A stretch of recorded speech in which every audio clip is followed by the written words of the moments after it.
Hello guys, today I'm going to be talking about what a bad deal is and what a bad deal looks like. I'm going to go deep into the numbers and I'm actually going to be talking about real deals that closed last year, so in the last 12 months. These are not made up numbers, or these are not homes that are on the market and are active. These are deals that closed, and there are multifamilies, 2 to 3 families that have closed in the last year that in my opinion are horrible deals, and one of these deals is actually losing money. So I'm making this video so that you guys can be careful, because especially right now the prices are elevated and the interest rates have gone up significantly. So the prices have stayed the same from last year. The big difference is that last year a lot of my clients were getting 2.7, 3.5 interest rates, and today those same people would get a 5.5. I heard recently the interest rates went down a bit, so people might be able to get a 5%, maybe a little bit lower, but regardless, prices have stayed the same, but interest rates have increased, which means that if you bought the same house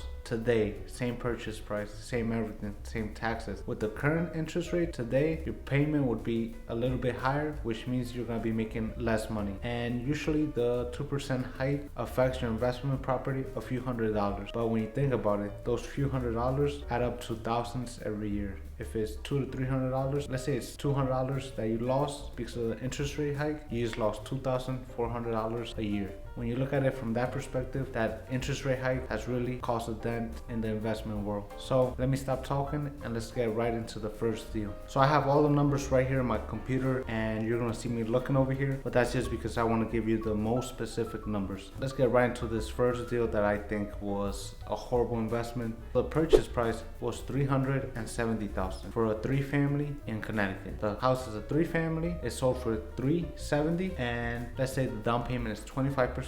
And then the interest rate for an investment property is going to be around 5%. And then the property taxes were actually extremely high. Properties in this area, the property taxes are usually about $6,000 for 3 families, but for some reason this house has property taxes at $9,000, $3,000 above what other multifamilies in this area have. So maybe the owner can go to the city and fight this, but it's going to be a process. For home insurance, I put $1,800 for the 3-family, and that's a year. Once I put all these numbers in, the monthly payment is going to be $2,389. When we look at the listing, in gross rents, they were collecting $3,250. And now you might be saying these rents are low compared to that mortgage, and you might be thinking, so the rents are low, we can potentially increase these rents. Unfortunately, these rents are close. They're a little bit like $50 to $100 each below market rent, but they are close to that, which means there's not that much room to increase rents. The way I do my numbers is the most realistic way.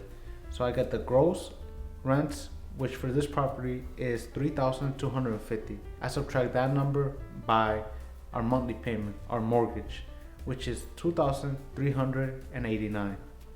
So after I subtract that, I get $861.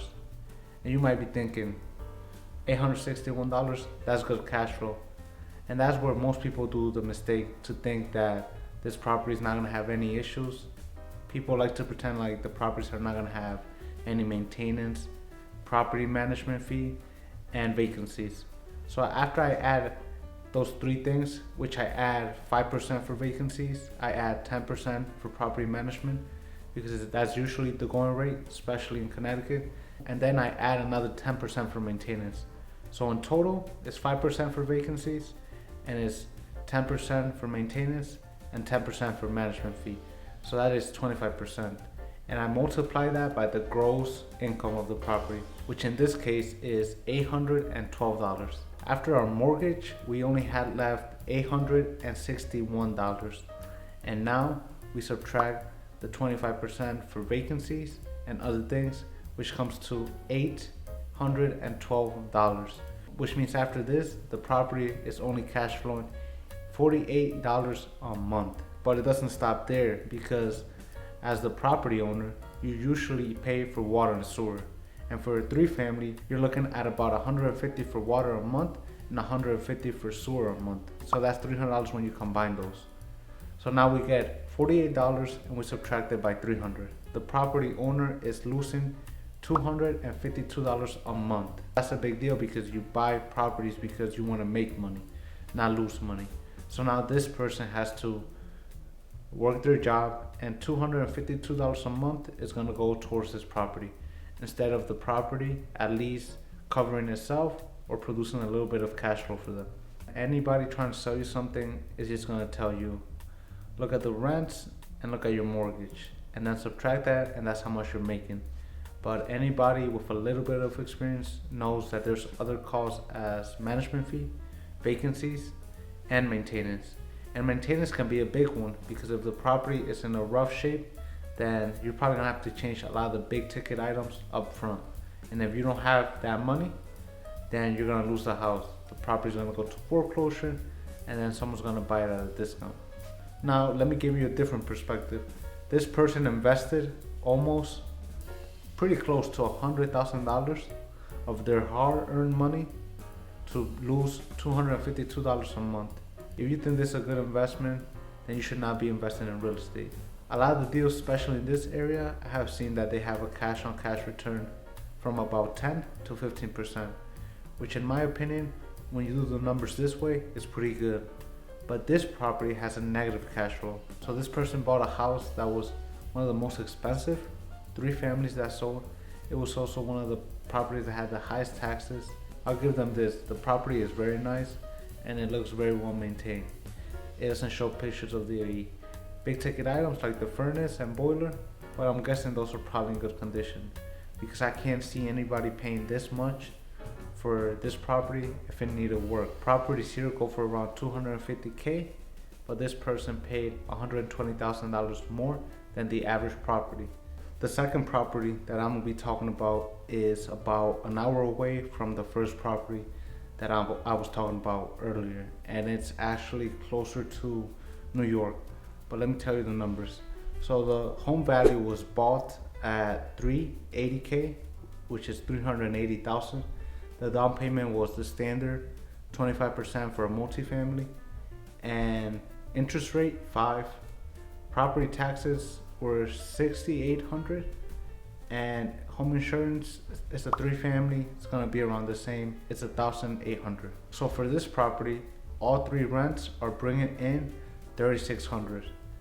The mortgage is $2,246. So we subtract the gross rents minus the mortgage, and now we're down to $1,354. Now we multiply the gross rents by 0.25, 25%, and that accounts for vacancy, maintenance, and property management fees. That number comes to $900. So now, after we subtracted our gross rents minus our payment minus $900 for the vacancies, management, and maintenance, we're down to $454. We're not done yet because it is a 3-family. So water and sewer is going to be the standard $300. And if it's more for you or if it's less for you in Connecticut, let me know. $300 is what I've seen. So after we subtract all those numbers, this property is cash flowing $154. This one at least is not cash flow negative, but this cash on cash return is very small, and most people are not buying a property or an asset that's worth $360,000 just to make $154 a month. Yes, the property might go up in value, but one needs to look at the cash flow, because if something breaks and the property is losing money or is barely cash flowing, then you're gonna be in trouble, especially if you don't have a high income job. And a lot of people buying these properties don't. For this last property, I'm gonna talk about a property that one of my clients actually bought. So this is not gonna be a bad deal, this is gonna be a good deal. Just before making this video, I went and did the numbers for all the 3 families that my clients bought, just to confirm that I'm not a hypocrite, because I don't want to be here telling you guys about bad investments if I make my clients buy bad investments. So I did all the numbers for the 3 families that my clients bought for investments, and they are all cash flow positive, minimum $400. The property my client bought was $400K. His down payment was 25%, and he actually got a great interest rate because he was gonna be living in one of the units. So he got a 3% interest rate. and this was like 5-6 months ago. His property taxes were high. They were $8,200. His home insurance was $1,800, which is right about market value for a 3-family.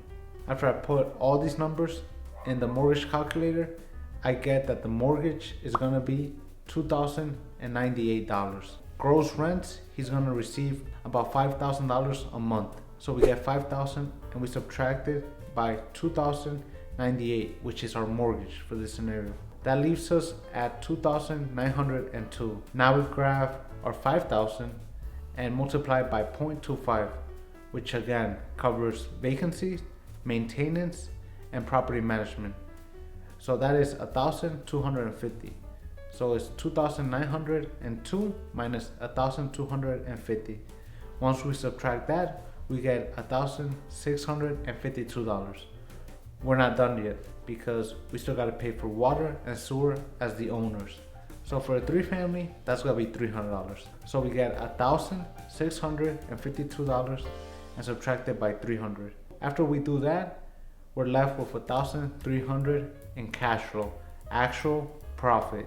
In the first scenario, the person was losing $252. That's what I think. Give me a second. Yep, they were losing in the first scenario $252.